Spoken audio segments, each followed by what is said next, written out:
Filmy bed நேயர்கள் அனைவருக்கும் அருணோட வணக்கம்.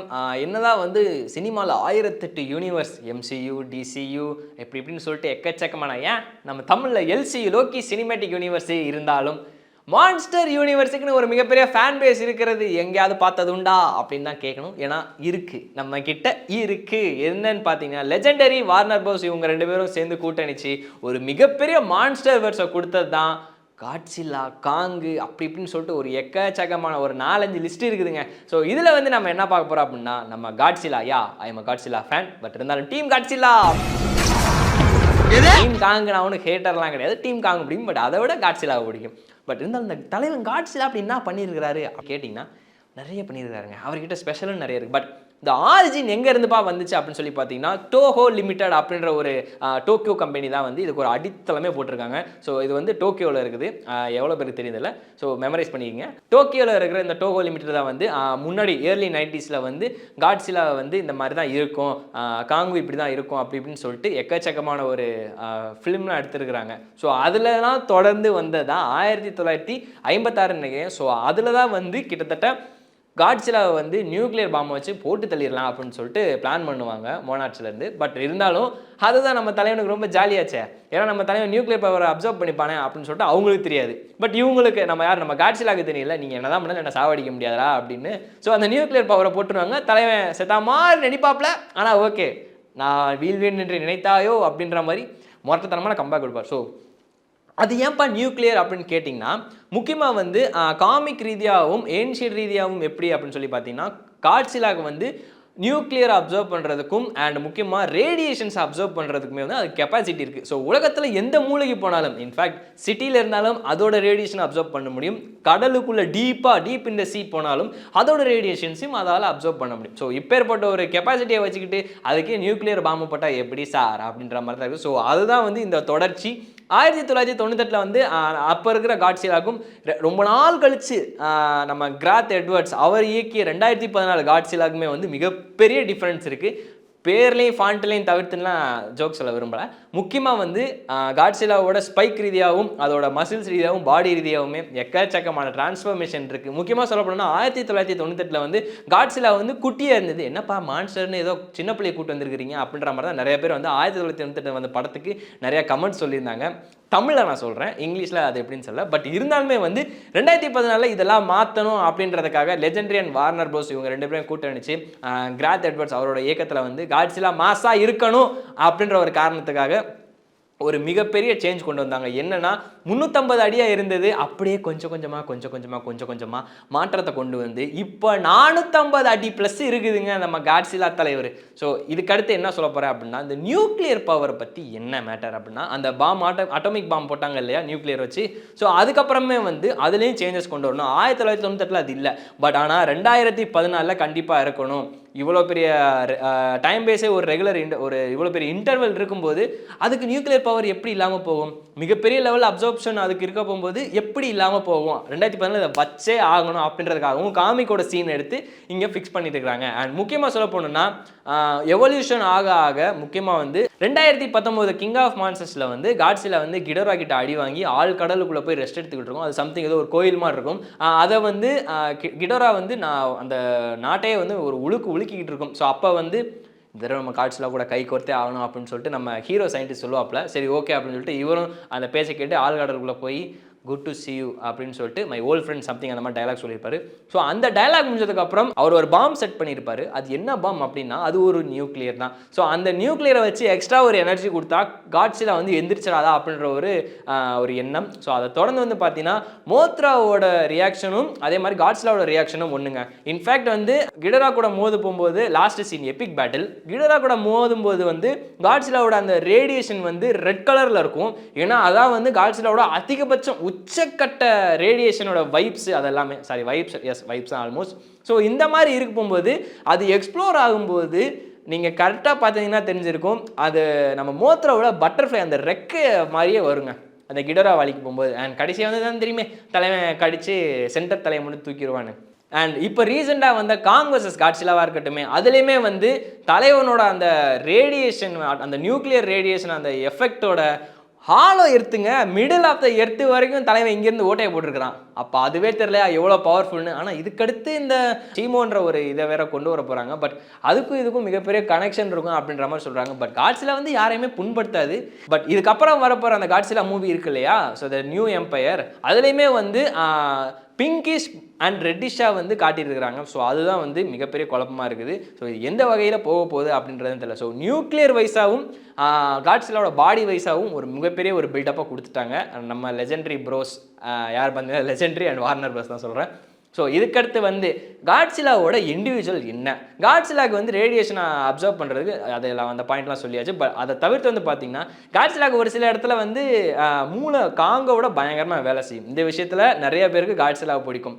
ஏன்னா வந்து காட்ஸிலா வந்து மேக்ஸிமம் சண்டை போடும்போது இயற்கையை வந்து சமநிலைப்படுத்துறதுக்காக சண்டை போடுவோமே தவிர்த்து மனுஷங்களை காப்பாற்றணும் அப்படின்ற ஒரு எண்ணம் இருக்கா அப்படின்றது தெரியல. இது வரைக்கும் பார்த்த மூவிஸில் அந்த ஒரு வியூவில் தான் தெரியுது. ஏன்னா ஒரு தடையுமே வந்து பிரச்சனை வந்து பயங்கரமாக சேதமாகும் போது தான் காட்ஸிலா தலைவன் உள்ளே வரான்.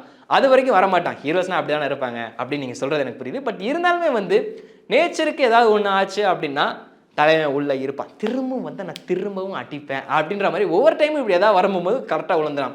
நீங்கள் நல்லா பார்த்தீங்கன்னா தெரிஞ்சிருக்கும், மியூட்டோ வரதுக்கு முன்னாடி வரைக்கும் அந்த ரேடியேஷன் எஃபெக்ட் கூட தலைவனுக்கு வரல. பட் மியூட்டோ வந்ததுக்கப்புறம் ஏர்போர்ட்டில் மிகப்பெரிய பங்கம் பண்ணிட்டு இருக்கும்போது ஒட்டுமொத்த மக்களுமே ஏர்போர்ட்டில் போயிட்டு அலறிட்டு இருப்பாங்க. தலைவன் கச்சக்குன்னு ஒரு ஸ்டெப்பு தான் வைப்பான். அப்படியே சைலண்டாகும். ரேடியேஷனுக்கு தலைவனுக்கு அப்படியே வைப்பு ஏறும். அந்த ஒட்டுமொத்த சீனை அப்படியே கூஸ் பம்ஸாக இருக்கும். ஏர்போர்ட் சீனு மியூட்டோ கூட அந்த காட்ஸிலா 2014 சொல்கிறேன். அதே மாதிரி வந்து ஸ்டார்டிங்லேருந்து காட்ஸிலா வந்து எல்லாருமே வில்லனாக தான் பார்த்தாங்க, ஒரு சிலரை தவிர. நம்ம சயின்டிஸ்டோட அந்த மூவிஸோட ஹீரோஸ் இருக்காங்க இல்லையா, மேடிசனாக இருக்கட்டும், மேடிசனோட அப்பா அம்மாவாக இருக்கட்டும், முக்கியமாக அவங்க அம்மா சொல்லவே தேவையில்ல. கிங் ஆஃப் மான்ஸ்டர்ஸ்க்கு வந்து இவ்வளோ பெரிய மாசானது காரணமே அவங்க அம்மா தான். சும்மா இருந்த சங்க ஊதி கெடுத்தானா அப்படின்ற மாதிரி தான் கரெக்டாக வந்து கடைசியில் எல்லா டைட்டன்ஸையும் வந்து நான் வந்து ஆட்சி செய்ய போகிறேன், என் கண்ட்ரோல் கொண்டு வர போகிறேன்னு சொல்லிட்டு ஒரு எனர்ஜி ரேடியேஷனை கண்டுபிடிச்சாங்க. அதை வந்து நம்ம மேடிசன் வந்து வேற லெவலில் ஆக்கி கடைசியில் இல்லை வேணாம் அப்படின்ற மாதிரி கிரோடா கிட்ட இருந்த எனர்ஜியை ரெடியூஸ் பண்ணிட்டு அவங்க அப்பாவை காப்பாற்ற ட்ரை பண்ணாங்க. அந்த இடத்துல தலைவன் வந்தான், அது வேற கதை. பட் இருந்தாலுமே வந்து கிங் ஆஃப் மான்ஸ்டர்ஸ் உருவானதுக்கு இவங்க ஒரு மிகப்பெரிய காரணம். இதெல்லாம் தவிர்த்து காட்ஸிலா கிட்ட இருக்கிற தனித்துவம் என்ன அப்படின்னு சொல்லி பார்த்தீங்கன்னா, ஒன் ஆஃப் பிக்கஸ்ட் திங்னா மூளைங்க. அது வந்து எப்பயுமே ஸ்மார்ட்டாக இருக்கிற ட்ரை பண்ணும். முக்கியமாக வந்து மியூட்டோ கூட சண்டை போடும்போது காட்ஸிலாவுக்கு வந்து சைடில் அடிபட்டுரும். மேல் மியூட்டோ கூட சண்டை போடும்போதும் கூட மேல் மியூட்டோ வந்து எங்கேருந்தோ பறந்து வரும். காட்ஸிலா வந்து சீஃபா அப்படின்னு சொல்லிட்டு ஒரு வாழை வச்சு செவத்தில் சப்புன்னு சாணி அடித்த மாதிரி ஒரு அடி விடுவோம். ஸோ கரெக்டாக அந்த அடி விழுந்ததுக்கப்புறம் மியூட்டோ அப்படியே முடிஞ்சிடும் கதை. இது சும்மா இருந்தாலும் எங்கள் ஆத்துக்காரையே அடிச்சுட்டு நான் ஒன்று சும்மா விடணும் அப்படின்னு சொல்லிட்டு ஃபீமேல் மியூட்டோ வரும். ஃபீமேல் மியூட்டோ வந்ததுக்கப்புறம் என்ன ஆகும்னா, காட்ஸிலாக்கு ஆல்ரெடி இங்கே ஷோல்டர் கழுத்து சைடு வந்து அடிபட்டிருக்கும். நீங்கள் நல்லா ஜூம் பண்ணி பார்த்தீங்கன்னா தெரியும், அது மேல் மியூட்டோவால் வந்தது. ஸோ அது முடிச்சதுக்கப்புறம் ஒரு சில கட்டத்தில் வந்து ஃபீமேல் மியூட்டோ தான் ஜெயிக்கிற லெவலில் இருக்கும். நம்ம ஹீரோ தலைவர் வந்து என்ன பண்ணுவார்னா, அந்த நியூக்ளியர் சம்திங் ஏதோ ஒரு கையில் வச்சிருப்பாரு. ஸோ அதை வந்து கப்பல் வழியே தள்ளிட்டு போயிடலாம் அப்படின்னு சொல்லிட்டு கப்பல் வந்து தள்ளிட்டு இருக்க போகும்போது, என்னிடம் தப்ப முடியுமா, ஓட முடியாது, ஒளிய முடியாது அப்படின்ற மாதிரி மேல் மியூட்டோ இங்கேருந்து இப்படி பார்க்கும், எங்கே தம்பி ஓடுறீங்க அப்படின்னு. அந்த டைமில் தான் காட்ஸிலா வந்து என்ன பண்ணுவாங்கன்னா, சிம்பிளாக வந்து பின்னாடி ஒரு அடி அடிச்சதுக்கப்புறம் ஃபீமேல் மியூட்டோ வந்து அப்படியே திரும்பி யாரான்னு சொல்லி பார்க்குறதுக்குள்ள த கிஸ் ஆஃப் டெத்து அப்படின்ற இதுக்கு வந்து ஒரு மிகப்பெரிய ஒரு வேர்டே கொடுக்கலாம். ஏன்னா காட்ஸிலா வந்து தலைவர் என்ன பண்ணிடுவான்னா, மியூட்டோட வாயை ஓப்பன் பண்ணி போட்டுருவான் அவனோட ஸ்பெஷல் எஃபெக்டை. போட்டு முடிச்சோடனே கரெக்டாக உள்ளே போய் ஒட்டுமொத்தமாக பிளாஸ்ட் ஆகி தலைவன் வந்து அதோட மண்டவோட மட்டும்தான் வச்சுருந்துருப்பான். மற்ற எல்லாமே பீஸாக செதறி மியூட்டோவே செத்து போயிடும். ஸோ இந்த இடத்துல வந்து காட்ஸிலா வந்து நினச்சிட்டா என்ன வேணாலும் பண்ணியிருக்கலாம். இன்னும் சொல்ல போனோம்னா காட்ஸிலாவை விட மியூட்டோக்கு ரேடியேஷன் எஃபெக்ட் அதிகம். அதே மாதிரி மியூட்டோக்கு வந்து கிட்டத்தட்ட காட்ஸிலாவோட ரேடியேஷன் எஃபெக்டை யூஸ் பண்ணுறது தந்திரமும் அதிகமாக அதுக்கு தெரியும். ஸோ இந்த வகையில் வந்து எப்படியோ தோக்கடிக்க முடியாது. நம்ம தானோஸோட சீன் மாதிரி தான், நீ அடிக்கிறதா என் மண்டையில் அடிச்சிருந்துருக்கணும் தோர் அப்படின்னு சொல்லி நம்ம தானோஸ் சொல்லுவாங்க. ஸோ அதே மாதிரி தான் இங்கே காட்ஸிலா அந்த டெக்னிக்கை யூஸ் பண்ணியிருக்குன்னு நினைக்கிறேன். பட் ஓகே, அதுக்கு இதுக்கு சம்மந்தம் இல்லை, சும்மா ஜஸ்ட் ஒரு டயலாக் தான். இது எல்லாத்தையும் தாண்டி அந்த இண்டிவிஜுவாலிட்டி அப்படின்றத யோசிக்கிற தன் இருக்கு இல்லையா, ஸோ அது ஒன்று.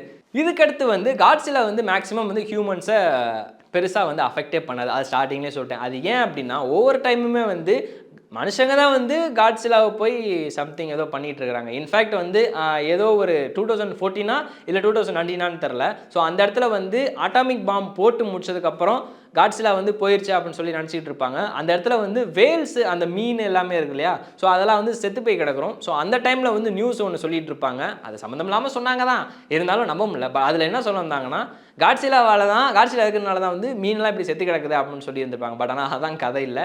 கதையில் வந்து என்னன்னா, அட்டாமிக் பாம் ரிலீஸ் பண்ணதுக்கப்புறம் ஒட்டுமொத்த கடலுமே பிளாஸ்ட் ஆகி அட்டாமிக் பவரால் ஒட்டுமொத்த மீன் செத்து கிடந்து கரையில் இருக்கும். ஸோ இப்படிப்பட்ட ஒரு கண்டிஷன்லையும் மனுஷங்க தான் வந்து காட்ஸிலாவை துன்புறுத்தினாங்களே தவிர காட்ஸிலா வந்து ஒருபோதும் வந்து மனுஷங்களை துன்புறுத்தலை அப்படின்ற மாதிரி தான் இந்த ஸ்டேட்மெண்ட் கொண்டு வர போகிறேன்.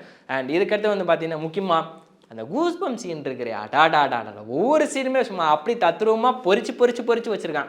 முக்கியமாக வந்து இந்த காங் வர்சஸ் காட்ஸிலா மூவியில் தலைவனை வந்து வில்லனாகவே போர்ட்ரேட் பண்ணிட்டு இருப்பாங்க. ஆக்சுவலாக நான் இதுக்கு முன்னாடி சொன்னேன் இல்லையா, காட்ஸிலா வந்து ஒருபோதும் மனுஷங்களை தாக்காதுன்னு.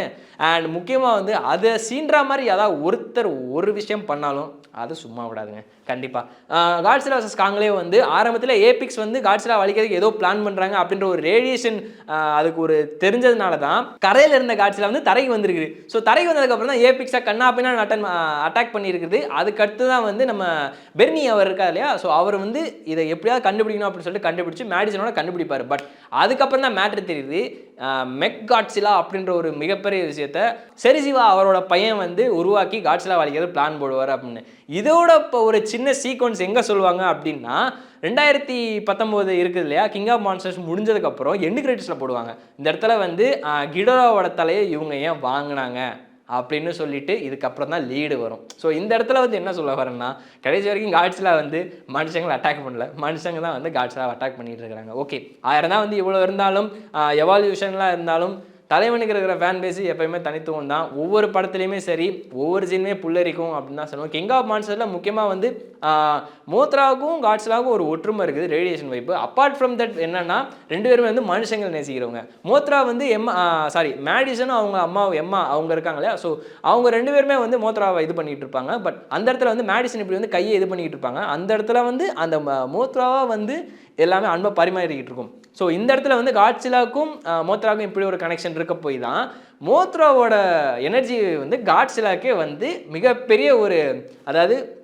ஒரு ஹீட் எப்படி எல்லாத்தையுமே உருக்கிருமோ, ஜஸ்ட்டு காட்ஸிலா இப்படி ஒரு ஸ்டெப் எடுத்து வைக்கும். அந்த ஒரு ஸ்டெப் எடுத்து வச்சோடனே ஒட்டுமொத்த எலக்ட்ரிசிட்டி, மெட்டல், வீடு எல்லாம் மரக்கட்டை எல்லாமே வந்து அப்படியே உருகிரும். ஸோ இந்த இடத்துல வந்து அந்த ஒற்றுமையை காமிச்சிருந்துருப்பாங்க. அது எவ்வளோ பேருக்கு தெரியுதில்ல, இதை நான் கண்டுபிடிச்சேன்.